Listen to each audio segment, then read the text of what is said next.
contract for a player.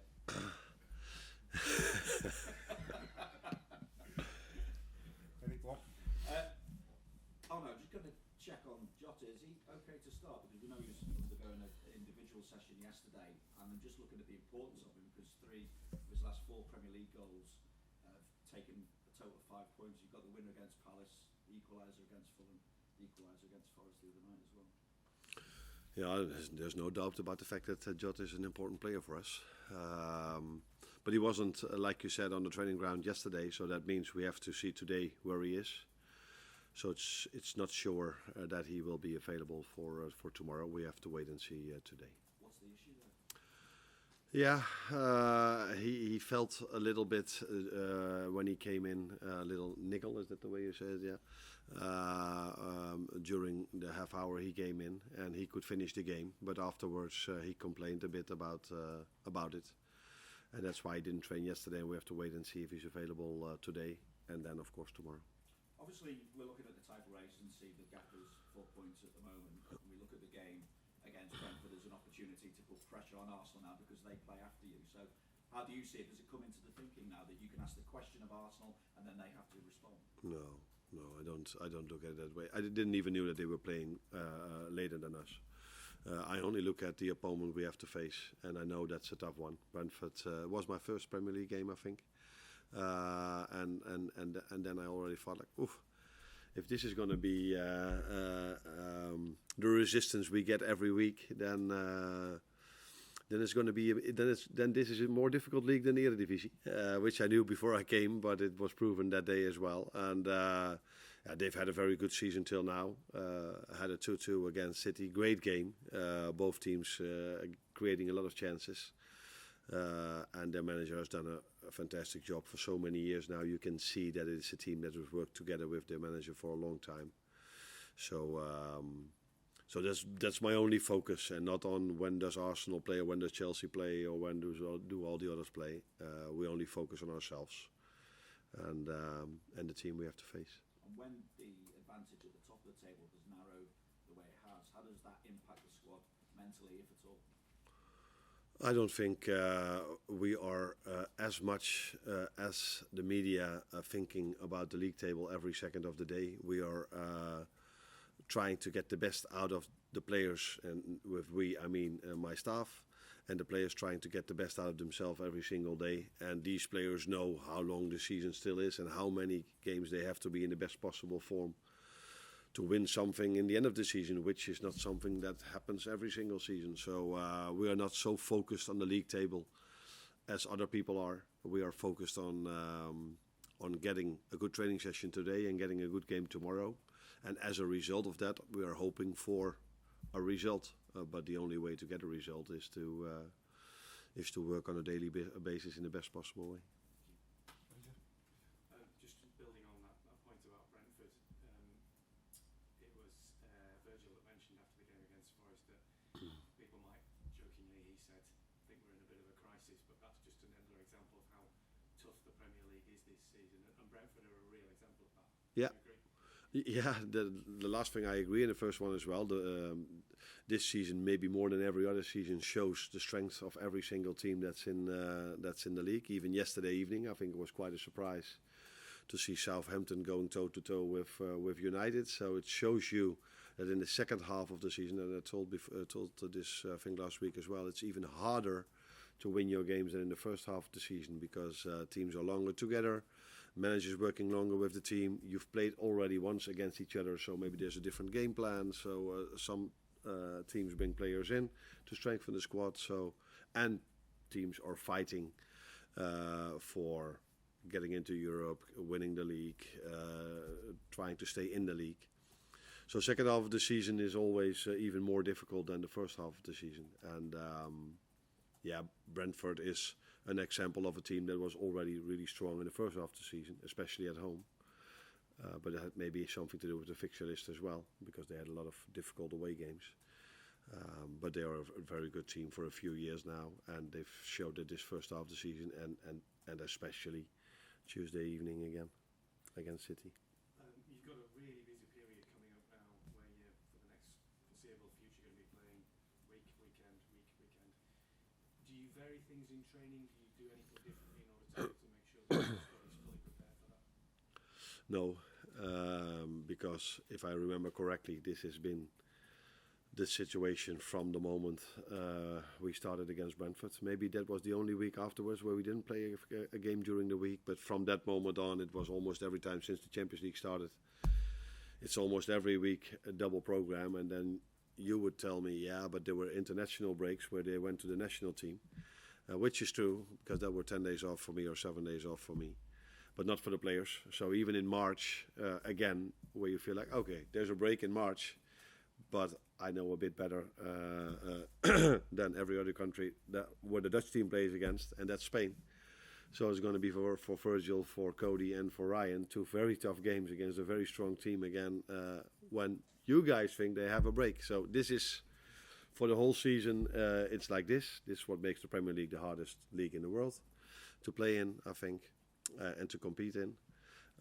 But we've tried to prepare them in pre-season and during the year for this schedule. So if you look in it a bit closer, you see that every 3 or 4 weeks there's been a break for a player like Virgil when we had the League Cup game or another game where he was off during the week. And that is the way we try to manage it. And what the good thing is, what we still see is that the physical output is, even after the winter break, is even higher than before. So they are completely fit and ready for this program. But if you look at the results, you could argue differently. But I've said many times before, that is 9 out of 10 times because of the resistance you face from the other team, and not about if it's a 12-15 kickoff or injuries or other excuses that are mostly there. It's always about the quality of the team you face, in my opinion. Arne, Darwin Nunez available again after suspension. He's still struggling for goals. We know he has so many different facets to his game, but you can see his confidence is being affected by the lack of goals. But what do you do in that sort of situation to try? The vital component is the composure, but it's not an easy quality to bring to somebody when they are struggling confidence-wise. Yeah, but that's your perception, and maybe the perception of other people as well. But it's not my perception that he's struggling in self-confidence. He was involved against Accrington Stanley in the first goal again as well. He was involved in the goal against Fulham that Jota scored, and he scored one against Southampton. And I think after that, it wasn't that he had many starts, maybe one time. I don't know exactly. So for me, it's the life of a striker. Sometimes you score, sometimes you don't. And he hasn't started every single game. So for the most important thing for me is that we as a team are able to score every single game, except for the Tottenham one. I'm not sure, maybe that was the only game we've played this season that we didn't score. Is that true, what I'm saying? Tottenham was that only, because you are from Stats. So so it tells me that we have so many goals in our team. And yeah, Darwin will score his goals like he did for this club already, and he will keep doing this. But I don't see him struggling that much as the way you see it, and he's still involved in goals in the last few games as well. Cody Gakpo's form on the left-hand side for the majority of the season, he's been sensational. That's meant that Luis Diaz generally has to play in a more central position, and he's been effective himself out on the left-hand side. But he's not been as effective in the recent games. Is it sometimes a struggle to try and shoehorn all these different sort of talents into your starting lineup? I do agree with your perception that Cody is in a very good place. So sometimes we agree. Lucio has done really well as a 9, and even in West Ham just before the winter break, that was a performance of us as a team, but from him as a 9 also very good. And then afterwards he played there in 3 more games, I think. United, Tottenham, and last one against Forest. in all games we've created many chances as a team, and that's the most important thing. I'm happy with how he does, as if we play him as a left winger, and I'm happy how he plays when we play him as a 9. And it's the same like Darwin. He scored many goals already as a 9. He scored many goals as an 11 as well. And sometimes it's the right winger, Mo, who scores. Mo, you haven't talked about him yet, but the last 3 games he only scored a penalty. So, yeah, it is We can continue talking about every single player of us, about the goals they score, but in general we score a lot of goals, and we create a lot of chances. That's the most important thing. Andy? Hi, Arne. You've kept one clean sheet in the last 7 league games. How much of a concern is that? We haven't. You haven't. You've kept one clean sheet. Yeah, not as much as we did before. I wouldn't say it's a concern, but it's also not what we want, because it was one of our strengths also in the beginning of the season that we kept a lot of clean sheets. But it's every time the same what I'm saying now. So we've talked about the strikers or the attackers sometimes having a bit of difficulties to score. I think if I look at the amount of chances we give away in the last 7 games, and I look at this, how many chances we gave away in all the games before, I don't see many difference.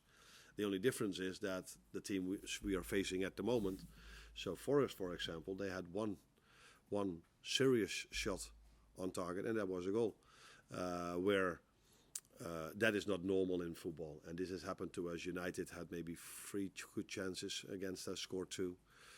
Tottenham had hardly any chance except for the one when Ali lost the ball, and the one chance there in the end they scored. So that is, like with strikers, sometimes a phase in the season where you hardly concede anything, but still they score. I've said already, Crystal Palace away, that we beat 1-0 10 minutes before the end. They went on a 1v1 against Leeds, which was a bigger chance maybe than some goals we've conceded recently.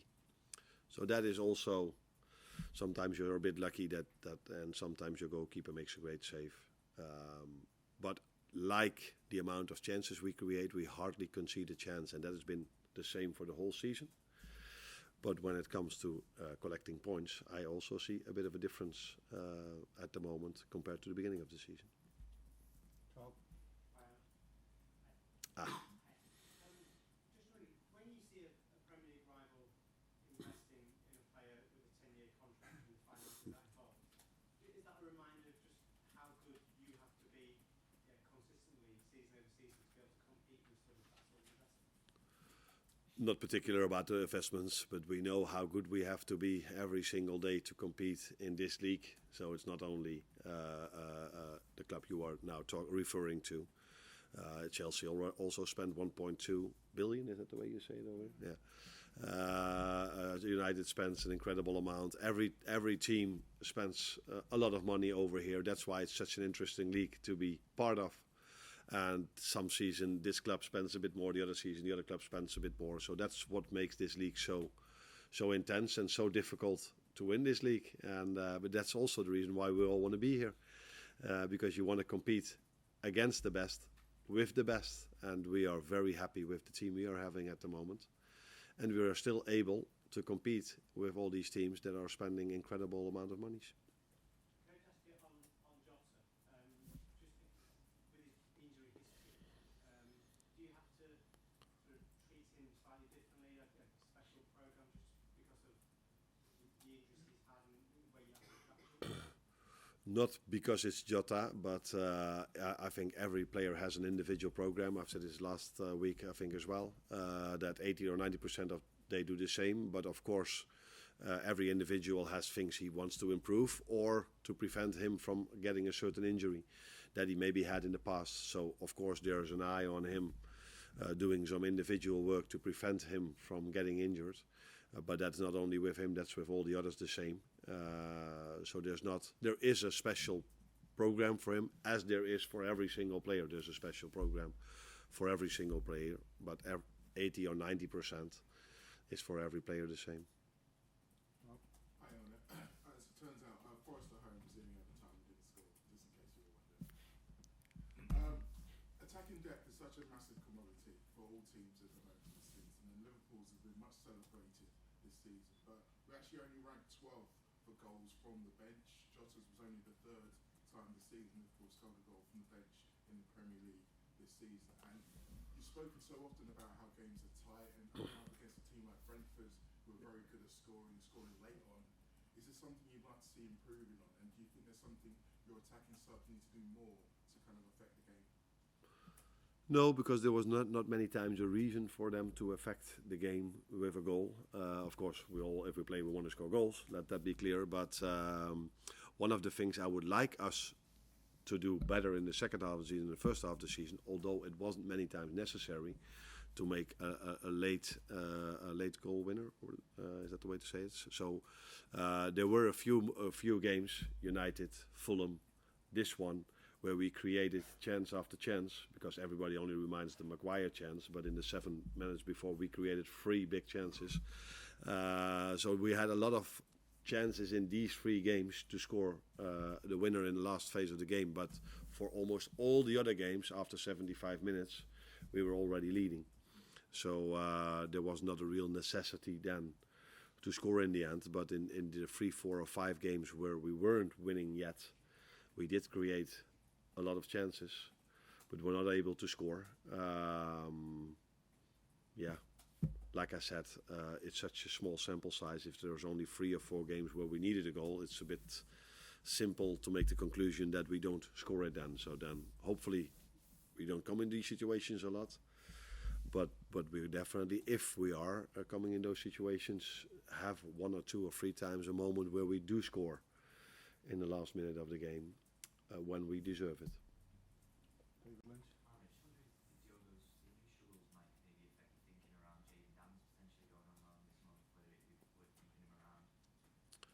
Yeah, I think you take a lot of things into account if you want to loan out a player, and this could be one of them, but there are also other factors you take into account. Is it good for a player to get some playing time, yes or no? Do we think we still need him? We do have already 3 options for the number 9 position, and it's not like that we expect Jota now to be out for a long period of time, so it will be a struggle to have him on the pitch maybe on Saturday, maybe tomorrow.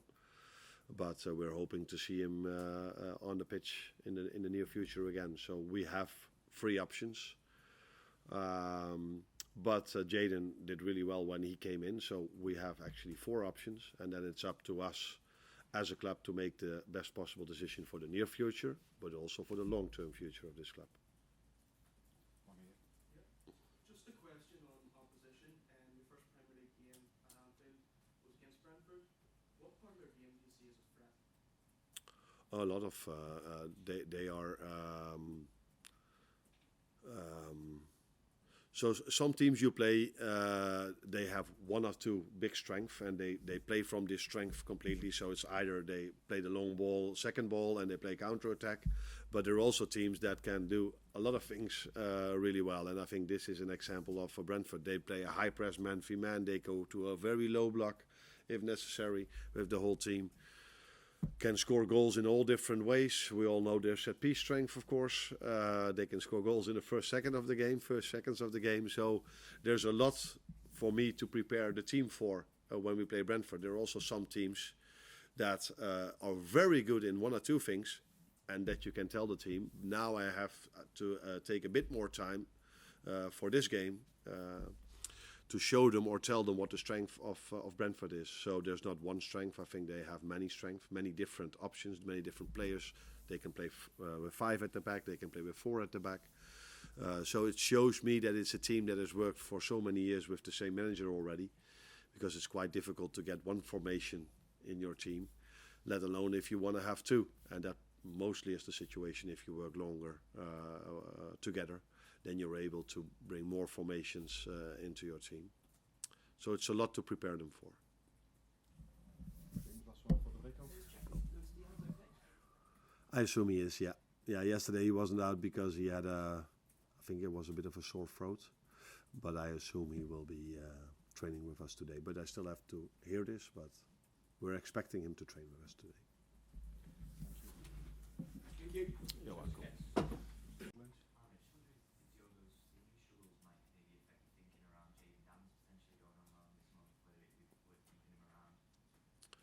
Yeah, I think you take a lot of things into account if you want to loan out a player, and this could be one of them, but there are also other factors you take into account. Is it good for a player to get some playing time, yes or no? Do we think we still need him? We do have already 3 options for the number 9 position, and it's not like that we expect Jota now to be out for a long period of time, so it will be a struggle to have him on the pitch maybe on Saturday, maybe tomorrow.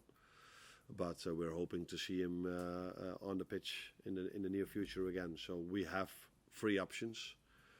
But Jadon did really well when he came in, so we have actually 4 options, and then it's up to us as a club to make the best possible decision for the near future, but also for the long-term future of this club. Just a question on opposition. Your first Premier League game at Anfield was against Brentford. What part of their game do you see as a threat? A lot of they are. So some teams you play, they have 1 or 2 big strengths, and they play from this strength completely. So it's either they play the long ball, second ball, and they play counter-attack.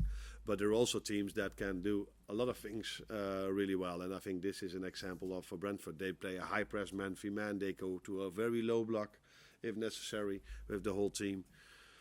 Can score goals in all different ways. We all know their set-piece strength, of course. They can score goals in the first seconds of the game. So there's a lot for me to prepare the team for when we play Brentford. There are also some teams that are very good in 1 or 2 things, and that you can tell the team, now I have to take a bit more time for this game to show them or tell them what the strength of Brentford is. So there's not one strength. I think they have many strengths, many different options, many different players. They can play with 5 at the back. They can play with 4 at the back. So it shows me that it's a team that has worked for so many years with the same manager already, because it's quite difficult to get one formation in your team, let alone if you want to have 2. And that mostly is the situation if you work longer together. Then you're able to bring more formations into your team. So it's a lot to prepare them for.